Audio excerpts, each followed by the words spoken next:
Upgrades.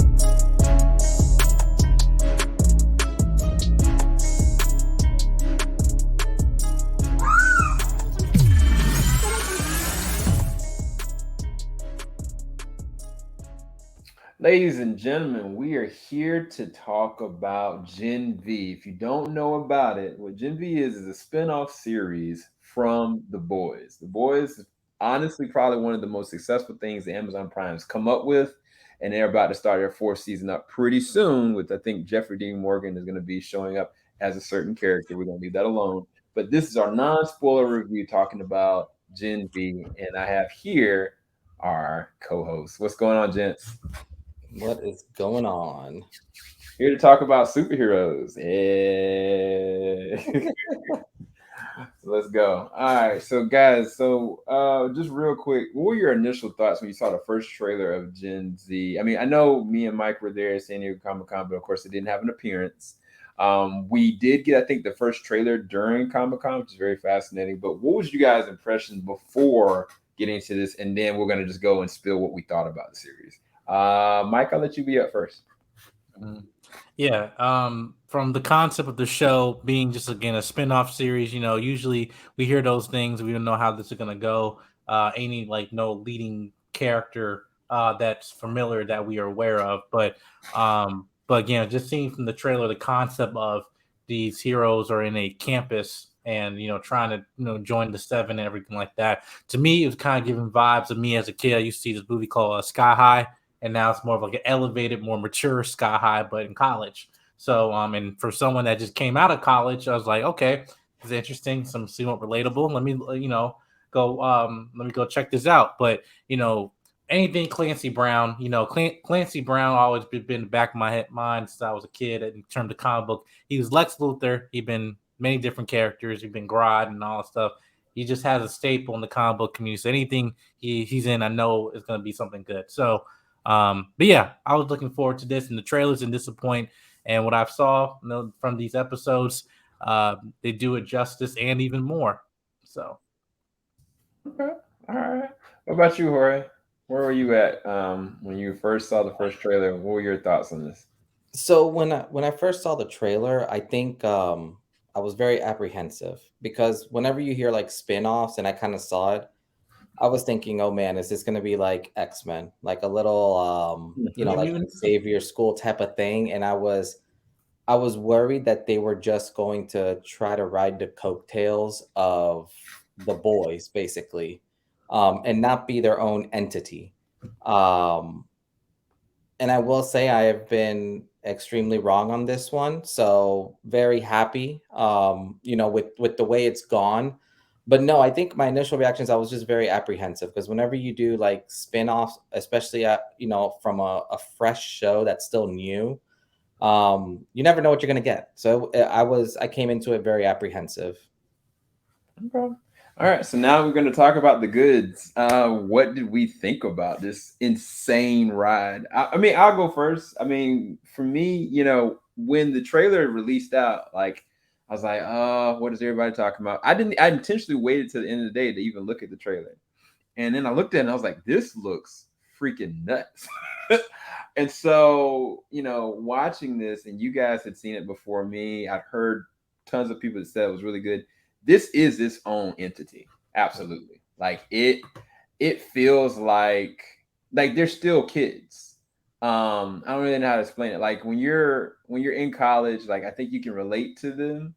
But at the same time, each one of them, in some way, shape, or form, it's fascinating to see the powers for them are also a coping mechanism that people deal with coming out of trauma, whether it's trauma from tragedy, whether it's trauma from somebody like saying something about them, each one of them, their triggers are connected to some form of like psychosis or like a disorder, so to speak. Specifically, our main character Marie, who I just showed, she deals with tragedy very early on. The very first scenes of this is getting into her world, and I think it was really interesting because it kind of started like 8 years before, so you got to see certain like perspectives of how people looked at the heroes versus what was real, what we know them to be.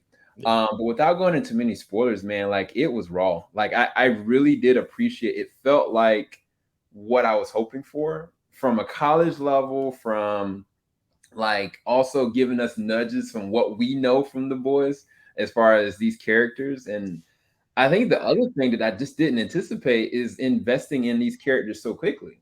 I mean, Yes.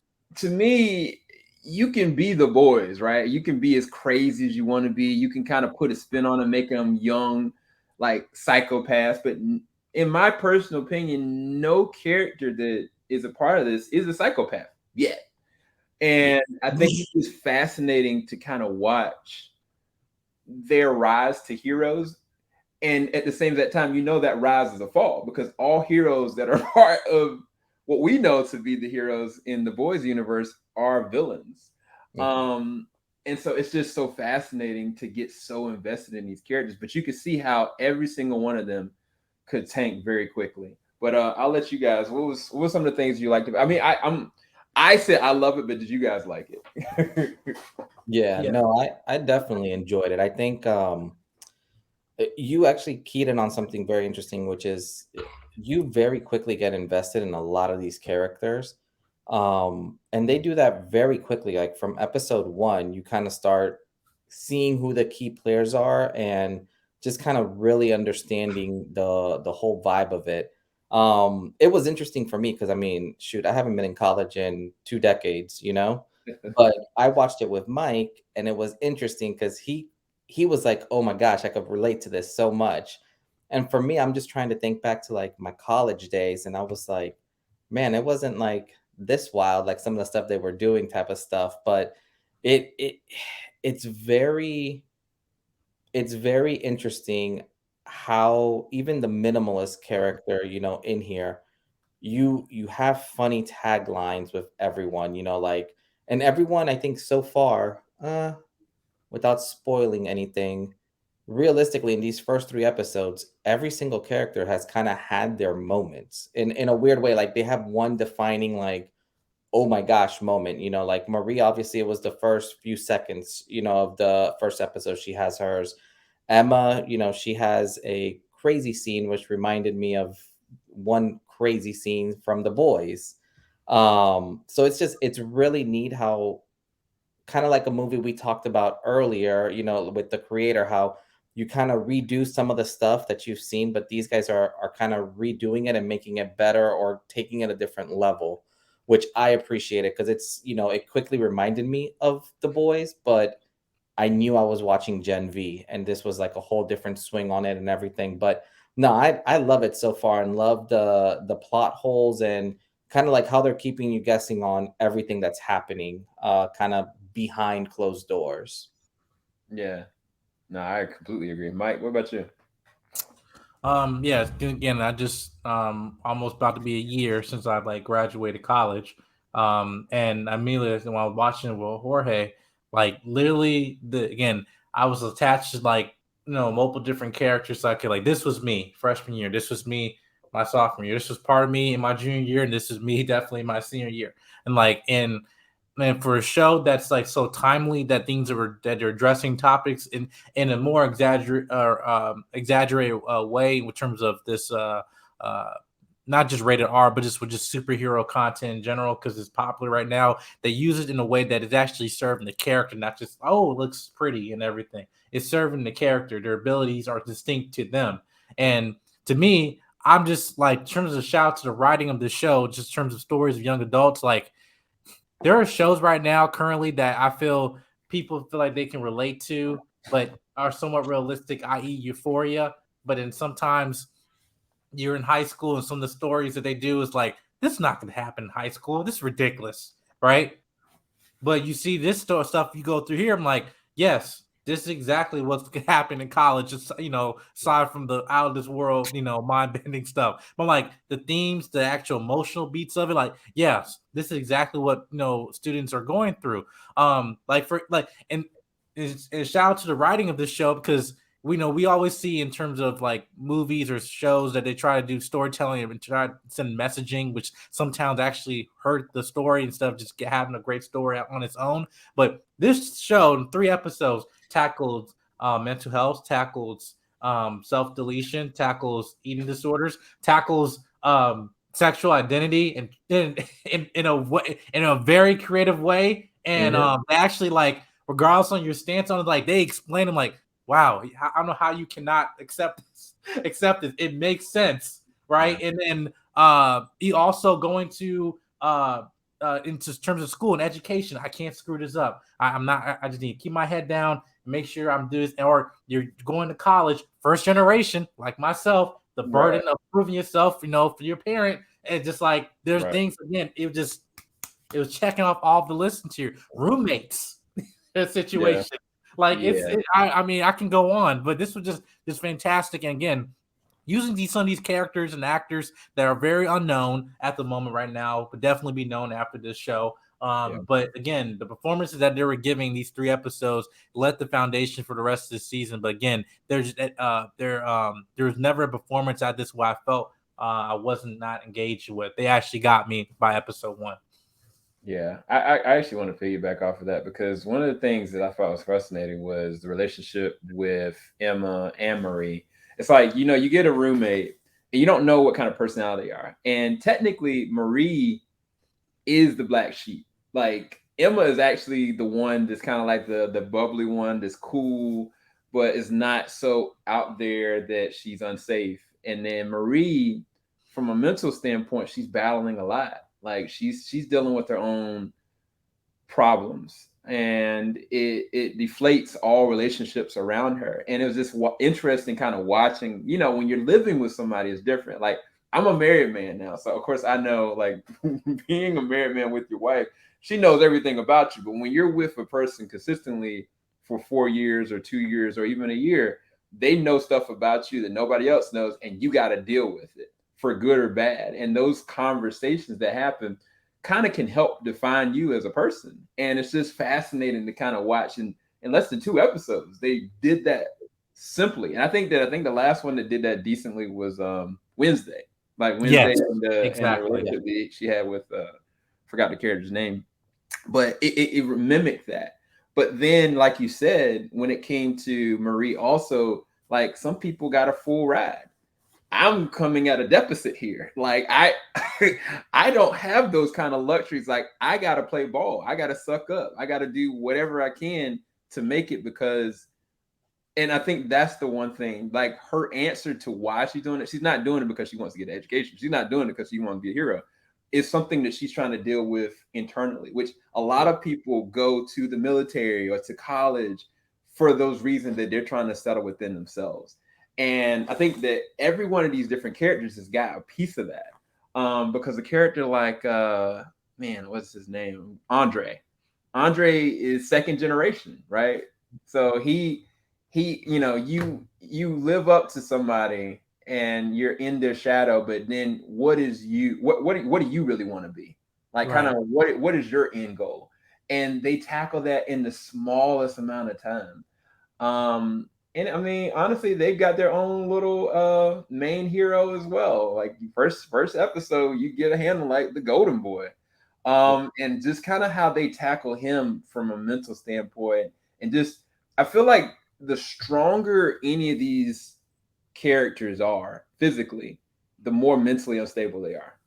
I don't know how to really describe it. In this world, like, the more power you actually have, the more unstable it is. It's just fascinating because even with using him, like, they did a lot with his character. But I agree, Mike.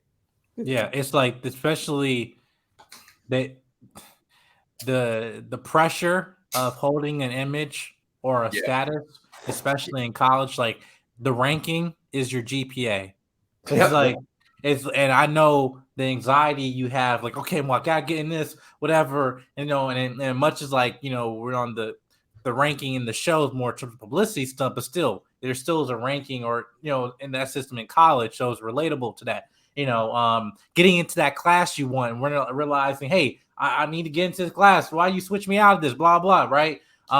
Going through your advisors and probably not getting the best advice or so because there's a system or ways like, well, yes, you have to do this prerequisite to actually get to the class, blah blah. Or you just say, hey, well, you just wasn't fit. I'm like, well, you never told me that. Again, so there's the pressure that, but again, with the relationships with everybody, because especially dealing with with freshmen going into college, is that you're your most vulnerable, but also you're the one of the most targeted people to go on campus. And I know if anybody who's been on campus, especially for me, it's like, and the first thing you go into is you're away from your parents, or you're starting out this reset and everything, and then the first thing you try to go for is go to a place of acceptance. Right, say, hey, people, like, hey, I want to fit into the group. I want to get this status so I can be recognized, or whatever that might be, right?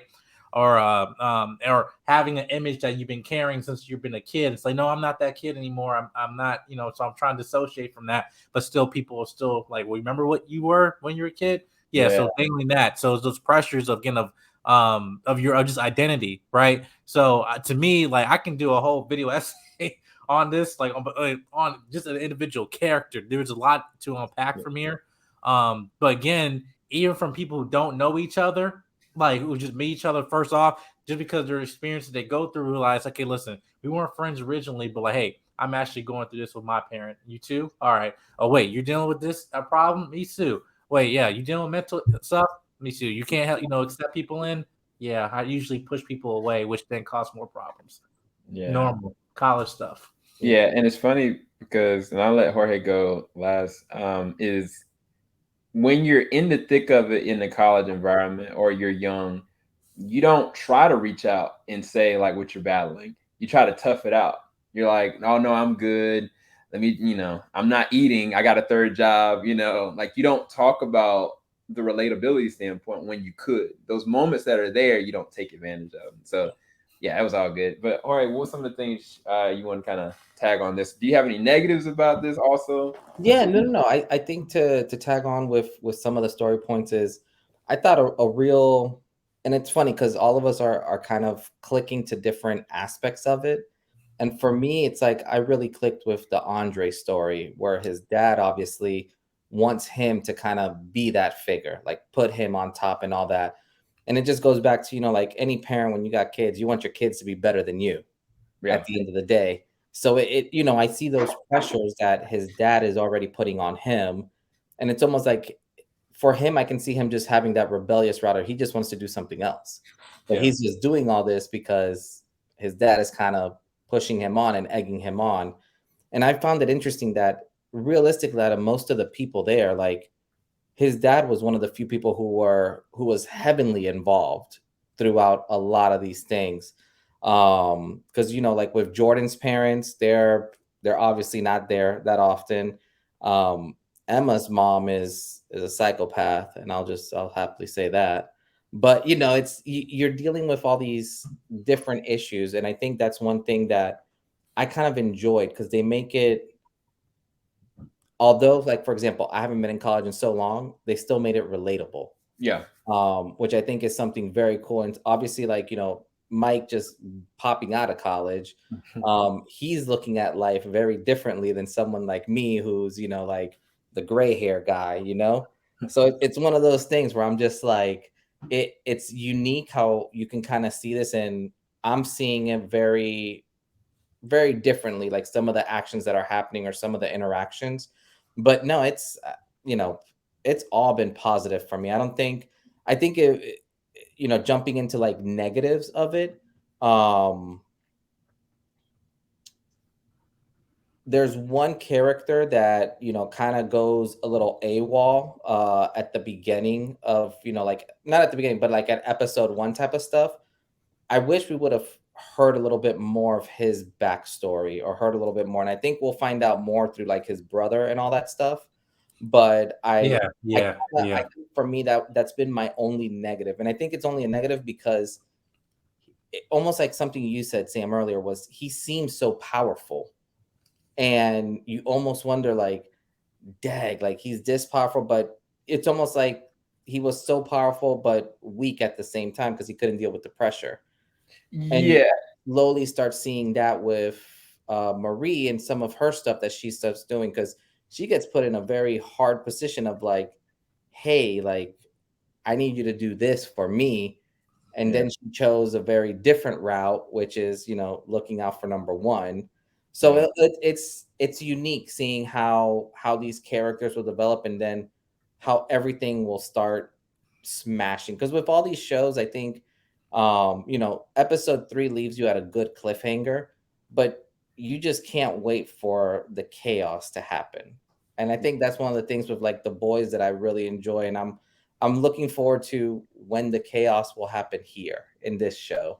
yeah, But I think, yeah, my only negative is I think I wish I would have known more about, number one before all the craziness happened. yeah, yeah. Uh, Um, I, I'll say this: these characters are trying to live up to these two, yeah, in some way, shape, or form.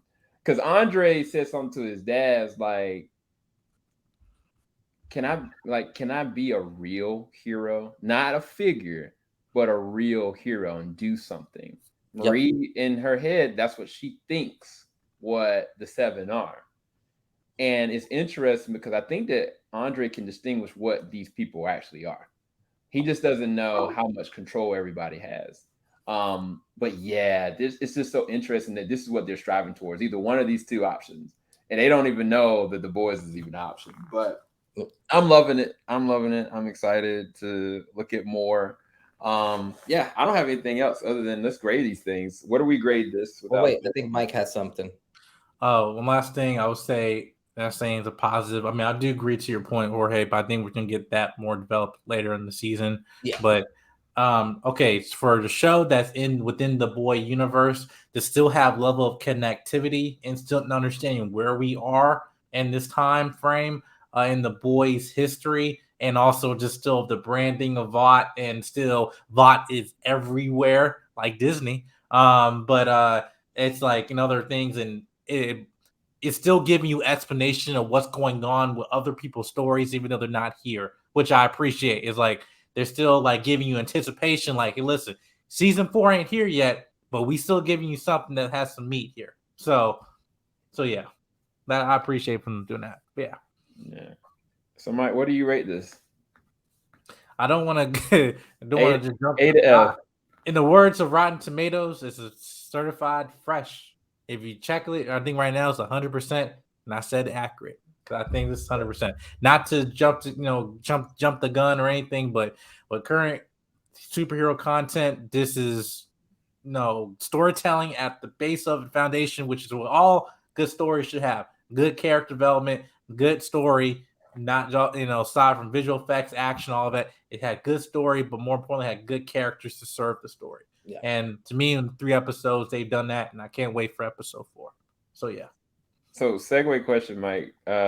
Would you say this is one of the best superhero shows so far that you've seen in a couple years? Shows. like I mean, if I have to say it, I mean, it's not trying to say without hyperbole because I've been duped before. I've been duped before. But as I'm seeing these 3 episodes, it means more to me now because of what the content is, and I just came out of it. So after my college career, it's like I'm really invested in this more. I've have been in other previous properties, so it's one of the best I've seen. But yeah, I'll say that. So basically, what Mike just said, you guys, in connection to any of the Disney Plus superhero shows, uh, Amazon is hit the number again. Yeah. Anyway, Jorge, what is your rating and final thoughts? Yeah, I think first 3 episodes can't you can't do much better than what they did. Like it's very hard to find holes in what they're doing. So I would rate this an A first 3 episodes an A. Who knows what will happen, in the next couple episodes, but at least for these first 3, they knocked it out the park. That's for sure. Yeah. I am at an A plus. I don't really see any negatives. It's just I think my negatives, I need more information. I need more episodes. Yeah. I think the interesting thing is because it's not a prequel, that this is going on during season 4, that they can continue the story. Because we don't really, well, I mean, if you comic book readers, you kind of know where certain stuff going, but we really don't know where these specific can go. And it's kind of, it reminds me of like the earlier good days of like Fear the Walking Dead branching off of The Walking Dead, because Fear the Walking Dead, the possibilities of where it could go were more exciting than kind of who even the characters were. So yeah, so we've given it to you. Let us know what you guys think of it. It's premiering on Friday. I don't know what time. Is it gonna be early in the morning, Thursday night, midnight, 3 o'clock, or is it gonna be during the day on Friday? That's a great question. I know it's Friday. I just don't know if it's going to be Friday midnight, like Thursday at midnight that it's showing. So it'd be Friday technically, or if they're doing it, like Friday at like 10 o'clock or something, just to steal all the hoopla. Yeah. So what I'm reading, I'm tracking. It's going to be 8 p.m. Eastern Standard Time, 5 p.m. Pacific Standard Time on Thursday. So unless what happens a lot of times, it happened with Invincible, because so many people were talking about it and it got such good ratings, they released it early. So we're gonna release this review to you guys, so just be ready with your hand on the trigger to start first episode immediately. Yes, we'll be back with more content. We've got content coming from Fantastic Fest, New York Film Festival. We still got content tracking from San Diego we haven't released out. We still got stuff from TIFF we haven't released out. So you guys tune in. We got a lot more coming. We're gonna go. Oh, Mike, where can everybody find your content? Well, that's right. Yeah, you can find me here on Jedi Mike 7 on YouTube, Instagram, and also on TikTok. I'm starting growing there. I just gave my review, on my thoughts on the recent Ahsoka episode. People getting your boy. I'm getting some heat. But anyway, that's just the space of social media. But anyway, I gotta watch that tonight. Yeah. So Jedi Mike 7 on YouTube. Yeah, and Jorge, where can we find your content too? I mean, you find me here on TeamJVS, guys. That's where you'll find most of my stuff. I may start branching out a little bit and pop open my old channel up just to do some Spanish only reviews, but that may be next year content, just setting up for that. But definitely be on the lookout for that. Oh, so fast. Remember that. All right, you guys. We'll be back. Take to you guys later. Thank you. Filing out the top of I can see skyline, 50 mile radius on my timeline.